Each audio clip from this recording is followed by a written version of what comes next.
I believe we're the last panel of the day, possibly. But either way, hello everyone. I'd like to make this as fun as possible. So today we're going over how influencers and content can onboard more people onto Web3. I want to start with some intros first. So let's start with you, Andrew, and we can go down.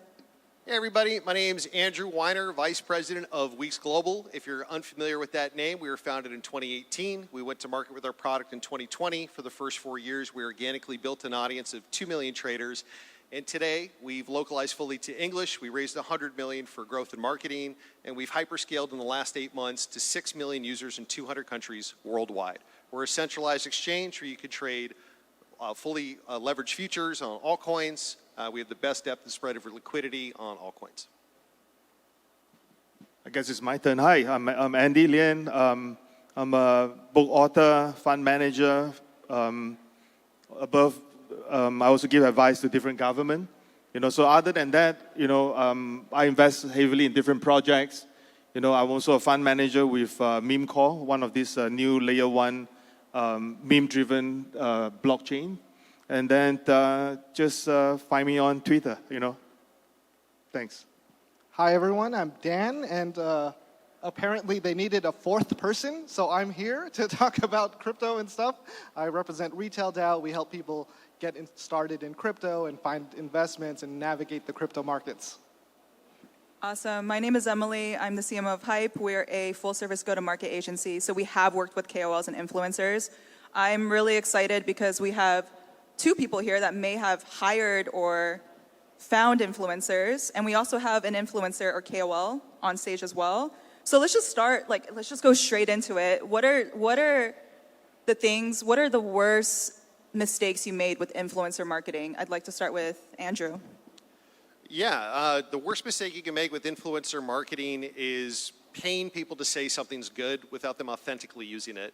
Genuine product user experiences for today's consumer are most important. People no longer want to be sold to. They want to see and be educated on how things actually work and function so they themselves can execute sophisticated high-risk strategies, the fastest way to grow your crypto wealth and portfolio. And for you, Dan, I know you may not self-proclaim yourself as a KOL or influencer, but when a company is saying here, take my money, please talk about us, what do you say to that? Well, first off, I have to tell them it is going to be sponsored content, and I have to find out if it's a company that's going to be around in a few years, because many won't.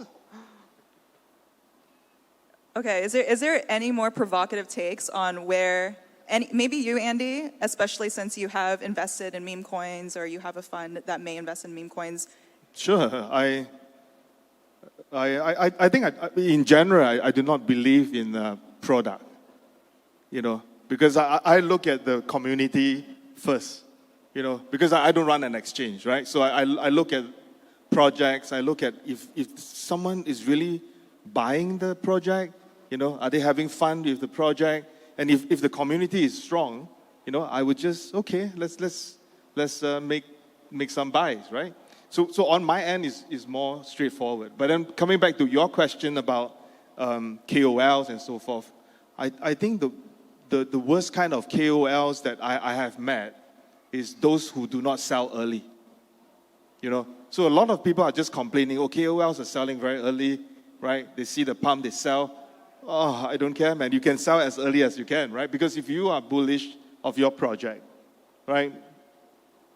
So what is 50 mil market cap, right? It's going to go to 100 mil.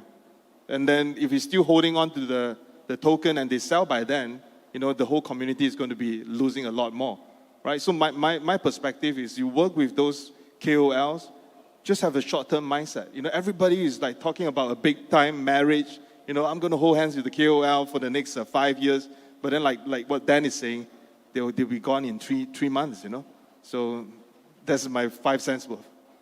And I'd love to add to that because you raise an excellent point. It's not so much about the go-to-market strategy. That's only going to get you so far. At some point, consumers and a community have to actually want to engage with this and use this product. And that's when you can kind of, like Coca-Cola.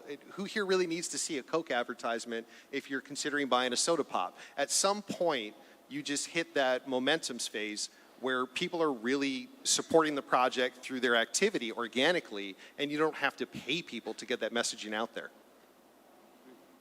So we have a few opinions on the stage right now, and I'm sure there's nuance to it. You're saying focus on product. Andy is saying don't focus on product. It just, the vibes are what matters.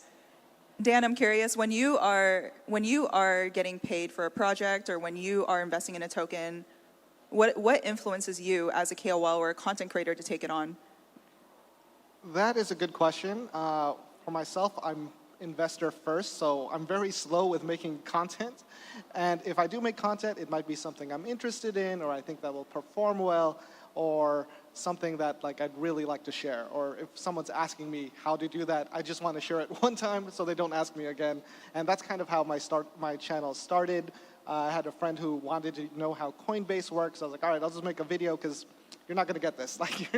And just walking through them steps. So I found success through creating content that I think is helpful and that is searchable. And I already forgot what the question was that we started with. Yeah. Okay, so let's move into what actually are effective KOL strategies. I first want to start and say that, Andy, you mentioned the worst type of KOLs. So that's already implying there's different types of KOLs. What are some types of KOLs that you've worked with, Andrew? I mean, in all the years I've been in crypto, we've seen everything from shill marketing to, bot sharing posting, and the best ones clearly are the ones that are actually using products and services and showing you the highs and the lows, not just curating some perfect, magic, unrealistic experience for you of how something's going to perform or how well it's going to do, but actually being there with you in a short, not just a long, and being able to give you clear milestones along the roadmap of the project's development plan of are they succeeding? Are they meeting these promises since the generation event? Yeah, I notice me as a marketer, I tend to be really objective, so I tend to be super negative. And I would love to see content of people not just bull posting, but telling me why a token dropped and if it's going to drop further, and also any shade. So if somebody is making that content, find me after and I'll follow you. I'm curious about you, Andy, because you were the one that brought up the worst KOL ever. What are the different types of KOLs you've worked with? Oh, I work with many different kinds, but first of all, I think the word key opinion leader is kind of bullshit, right? Every mother's son is the KOL right now, right? And then some with 5,000, they are KOL. Then if you go to the Chinese market, or some of them a few 100,000, and then they only have like 2 likes, then they are KOL. So I think we need to be very objective, right? Because if you are a marketer or if you are a project, you got to be very objective. So first of all, first line is if you want to create awareness, right? There's a lot of these botted KOL. You can use them, just to get the numbers up. Right. Then after which, some of them, they will claim that they are KOL again, but they are more like the shiller. They shill to the air, right? That's also fine, because that is the awareness period.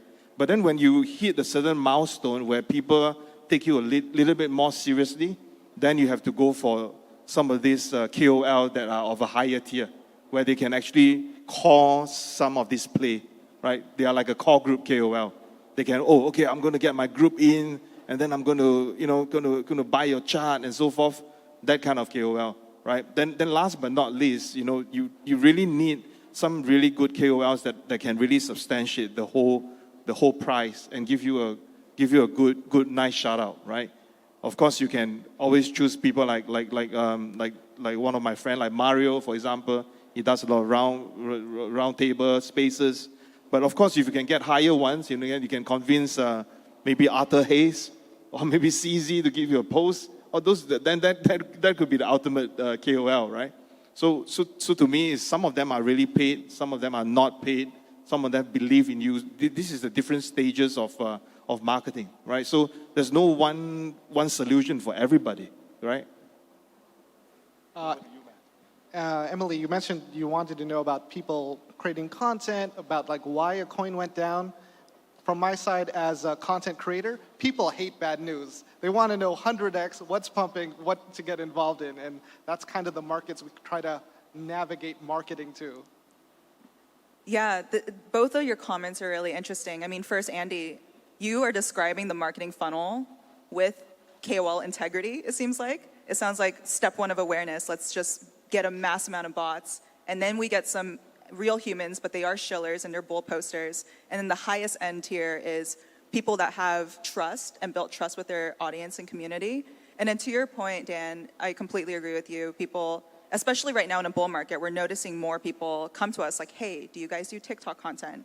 And whenever you go to a channel like TikTok, it is always talking about price speculation and price action. So let's actually talk more about two other concepts. I'd love to touch on pre-token. Have any of you had experience hiring influencers or KOLs or working with projects that are pre-token, and how do you make it effective? Well, we try to empower content creators, especially leading up to a generation event. The token that's going to be issued is building an organic audience somewhere on a DEX that's not on a centralized exchange. So as a centralized exchange, we're really interested in that market share, those users that are going to be coming from there. So to empower the content creator and the project themselves, by making either of them affiliates and giving them some type of incentive to bring that audience with them to the centralized exchange once they hit that maturity point of going full scale in their go-to-market strategy, that's been really effective in creating passive income so they can do things like afford buybacks, so they could do things like pay their developers. Shout out to projects out there that don't. So they could do things like reinvest in their ecosystem, their community, and make all these promises that were in the white paper and on the roadmap a reality because they have the funds and resources to do it. You can't always rely just on the price action. There is a huge incentive here to actually monetize the audience that you've created, and centralized exchanges can help you accomplish that. Speaking of a centralized exchange, you have a working product. So you are slightly different than, say, a meme token or some of the other products and ecosystems in the space. How important has influencer marketing been as an acquisition channel for you? One of the most important, because if you think about the rebates that you share with them as a growth by acquisition cost, it's pretty much the quickest way to market. Like, you can create all the noise you want in the world. Will that noise create trading? And that's kind of the bottom line at an exchange. Will you have people making deposits? Will you have people creating activity? Will there be metrics that are going to get measured in places like TradingView, CoinMarketCapital, and all these sources of truth that we rely on as consumers to make educated decisions with not only what we trade, but where we trade? Okay, I'm just going to keep it one more question on you, Andrew, just because I want to dig into this and relate some of the patterns I'm noticing with centralized exchanges to the whole space. So right now there's so many chains. There's L2s, there's L3s, there's multiple ecosystems, and it's becoming extremely competitive for attention.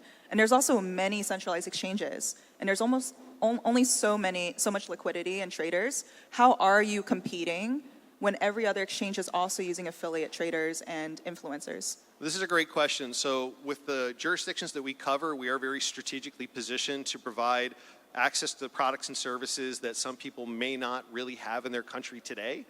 So just ensuring that we are capturing the traders that really are bleeding away from some of these products that have either withdrawn from the country or didn't operate properly and now they have to close, or whatever that looks like. This has really been, this calendar year especially, a great time to be an exchange. Although there are 700 or so out there and operating, there is maybe 50 or 60 million traders right now that would love to trade altcoin futures on leverage somewhere, but maybe it's not available in their country, or maybe they haven't found the product that actually provides that to them and where they live. And moving away from exchanges, let's go back into community and vibes. So Andy, right now we're moving into what feels like euphoria again with token prices pumping. And when this happens, there's so much noise on the timelines. How do you effectively use content or influencers to break through the noise when everyone else is also equally shilling and pushing other projects? I can only say this from my point of view, right? So just look at my Twitter, right? So I used to post very intelligent things, opinion article and so forth.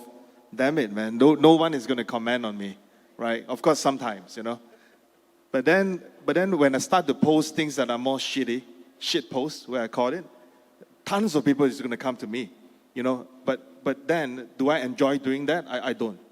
All right, I really don't like it. But I use that as a metric to see if that particular token is something that I should even look at, right? If they can't get my attention, if they do not have enough community to draw my attention to them, I will not even consider. So I think social media, in my opinion, from a investing standpoint and non-financial advice, is that if your community are real, you can really consider looking at them, right? And if your community are real fake, all the usernames with all these numbers behind, then forget about it, right? But of course, they are still trying to make an effort, right? Better than those that are not. So I use that as a form of assessment, to whether I should buy or not buy. But then, because different people would have a different perspective, because I'm more like a buyer, right? So I'm not a KOL per se. But if you look at it from a KOL perspective, more people posting on them means that they can collect more money from the project. And they can just senselessly shield their project and say that they are good, man, they are the best. One post, 30,000, for example, right? So you have to really differentiate what you are trying to do if you are a project. And then, and of course, if you are an exchange, you also want the real deal coming to the exchange and doing the KYC, doing the EFTDs and so forth, right? So I still go back to the point that we need to have real community. If you want your price to be up high in this current market, you need community, right? You don't really need VCs just coming in to pump the price, because if you are not ready, all the coins will be in the hands of the VCs or the angel investors or whatever you want to call them. Then you will have a hard time trying to move the market later on. So I still felt that community-driven tokens, whether they are meme coin, L coins, or whatever coin, it should always be community first. And that's the reason why we are in the Web3 space. We empower them, we give the empowerment back to the users. Yep. And if I may, I love Andy's point here. X and Discord are not really an amazing place to lecture an audience. It's not what people want to engage with on that medium. So you do have to be fun. You have to be funny. You have to have a reason for people to join that conversation. If you're always trying to be the smartest person in the room and you're condescending to the general audience that you have, no one's really going to want to expose themselves in that comment thread and be a part of that conversation where they may be subjected to ridicule or shitposting or whatever that looks like. You really need to be a real human being and authentic in every interaction that you have. That's cool, man. I agree. Yeah, I really like the meme showing the bell curve and how we flip between 40 IQ and 140 IQ, whether we're in a bull market or a bear market. Andy, I wanted to ask you a bit more about this distinction of real versus real fake. Especially right now, what actually has the most mind share on X is AI XBT, which is essentially an AI agent. And you did touch a little bit on the nuance of if you see a ton of these bot handles, but how do you differentiate real versus real fake, especially with so many people launching airdrop campaigns or questing or points farming, and they may be evangelizing, but also doing it for a certain incentive?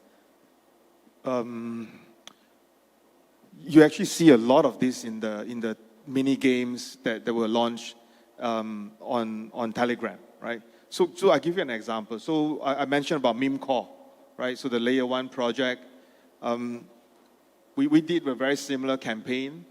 We sieve out millions of users out from our system. Right now, after sieving out, we have about 1.2 to 1.4 million users. Of course, there are still bots there, but those that are very botted ones, we have removed all of them, right? The reason why we remove them is not that we do not want to show hamster or catizens-like kind of numbers. Again, I'm not saying that they're fake, yeah? Sorry. But the thing is, what we really want to do is to sieve out all those real fakes so that we can then list on exchanges, and exchanges will love us a little bit more, right? That's one of the main things. Then if you come back to Twitter and so forth, or X, I think the fakes are really obvious, So when you put up a comment on X, and then they will come to you with all sorts of out of the topic kind of reply, So that's number one. Number two, you look at the handler. A lot of them are with the running number. Most of them are fake. or maybe they are from Chinese bot farm groups, you know. And then if you look at the engagement and the things that they follow, it's also strange. You know, they follow like Ronaldinho, nothing to do with crypto, you know. And then the last bit that I always look at for the comments, you know, especially when I talk to projects that I invested in, is that click on every one of the users. You know, if they do not follow you and they keep commenting on you, they're 100% fake. You know, there's no such thing as, oh, I love you, but I'm not going to follow you. You know, that kind of thing. And I think we have to be realistic, because now exchanges have very, very good tools to really look at, you know, whether this is a real user or not a real user, engagement level and so forth. So as a project, you know, coming back from a project angle, you know, you really need to do your best to sieve out all the fake ones, you know. And then if you are just a normal user who want to ape into a certain project, you should also use the same kind of metrics to see what you should buy and what you should not buy. You know, what is real users that are real, and what are the fake users that looks real that the project bought them. You know, so you really need to have a set of tools. I love to see if there's a bubble map equivalent to track user base, you know, to see whether they are real or not real. That would be something really interesting to see, you know. So Dan, I'd love to dig more into your experience as a content creator. And the title of this panel is, how do we onboard more people into Web3? And what I've noticed being a full-time crypto marketer is oftentimes in a bear market, we're all a bit marketing to each other. I'm curious, with your content, who is your target audience and how do you attract them on the various channels that you may be on? So my audience are retail traders, people that just want to get started. It's typically people who are getting started with crypto or are on a large centralized exchange and have never done anything DeFi or managed their own wallets. And the problem with getting them into DeFi in that space is that it's too complicated. There's too many steps, there's too many things to remember, and there's too many ways for them to lose money.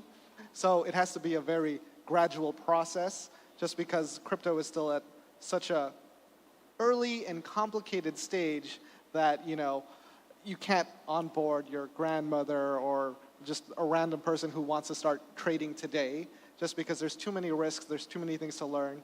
But if exchange like Robinhood or something lists a meme coin and it's like 5 cents, people are going to go all in on that.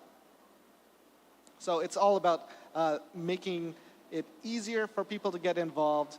But when we're in a bull market, more people are interested, so they're actually willing to learn. And from your experience of creating content, what has your most popular content been about?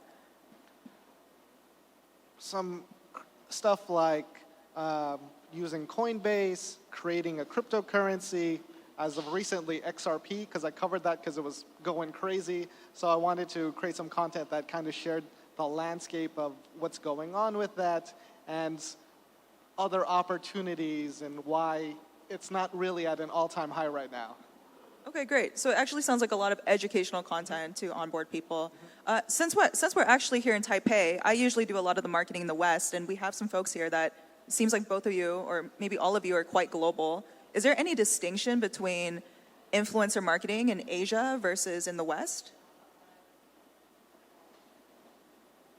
I don't know. I would say yes. In the West, the medium of cryptocurrency, blockchains in general, it was a boogeyman for so many years in the national media. It's only really recently seen that kind of shift in the narrative where people are now being encouraged to learn about these products and participate in this system. So if I take like Crypto Banter as an example, they have Sheldon the Sniper School.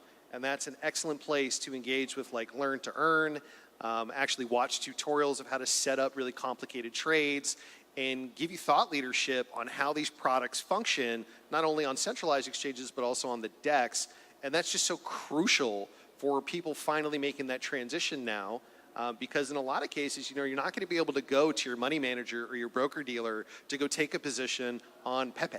You're going to have to learn this yourself, sign up for an exchange, and execute your own strategy with the tools that are available.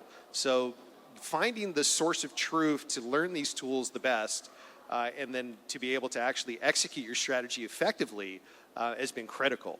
And in other parts of the world where crypto has always kind of been, not, let's say, negative in the narrative, it's been evolving in how they create content. Now it's pretty wild of how they create, engagement and onboard people. You have to throw a yacht party. You have to fly people into Dubai. You have to really, in the East, think more creatively beyond education because consumers are sophisticated. They've had these products and services at the mainstream level for a lot longer than the West. How do you still reach that customer? What is the craziest KOL content you've seen? Where I live in the crypto sphere, I'm usually mainly on X. So kind of the dark side of it is KOL allocations or paying thread boys and these shillers. And I imagine there's so many other channels that people are using in APAC or other markets. I'm curious, what is the most creative influencer content you may have seen?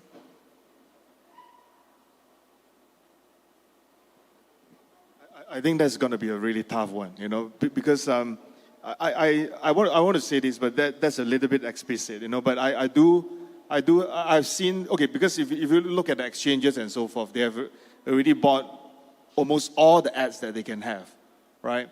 But then some exchanges are actually going for the more explicit content, right? It could be maybe the OnlyFans kind of content, But I think that's very clever because that is like a blue ocean, There's nobody really touching on that, And if you ask me, is it creative? I think it's creative, right? At least they are trying to have some special reach out to their members and so forth, right? So creative part, I think is there, But then coming back to the earlier question about East and West, right?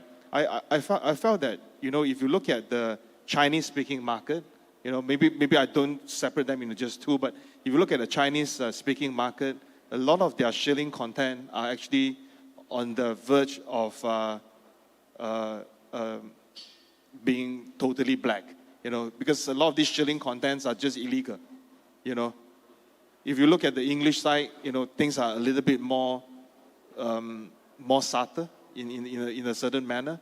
So I do see that there's a big difference in the kind of marketing that they are approaching, right? And then again, if you look at the Chinese-speaking market and also the Southeast Asian market, a lot of these projects actually adopted a referral or even a multi-level marketing kind of a marketing concept where it's actually quite effective if you want to get people to buy in.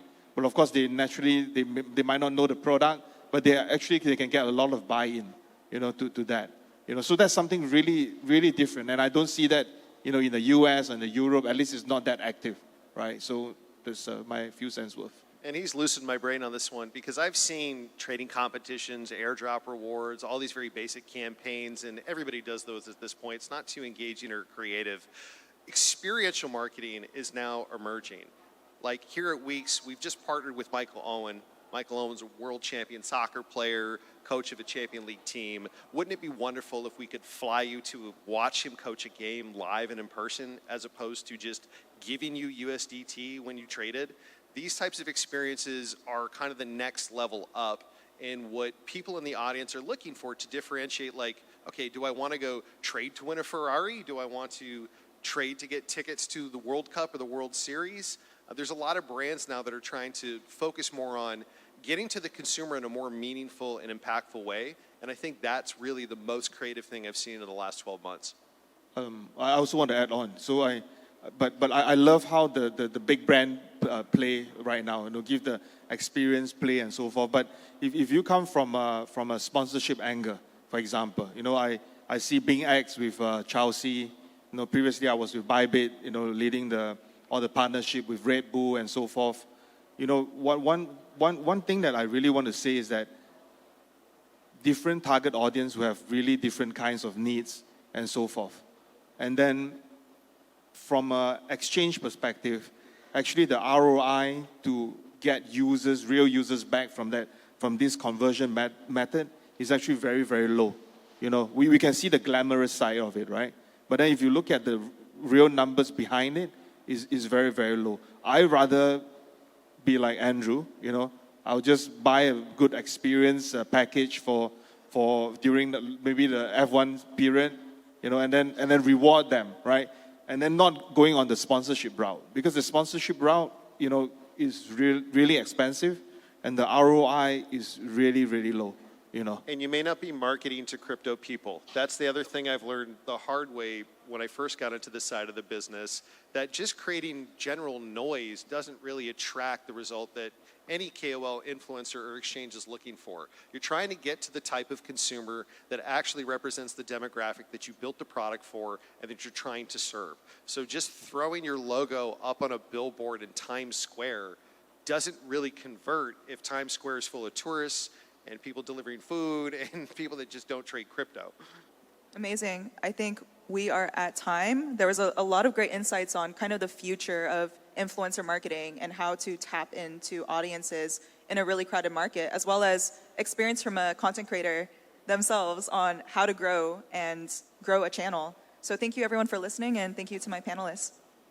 Thank you Thanks. for hosting, Emily. You were Thank you. great. Dan, thank you for having us on. And Andy, it's been such a pleasure to meet you. Thanks, man, Andrew. Thanks, everyone. Thanks, everyone. Thanks for staying. Yeah.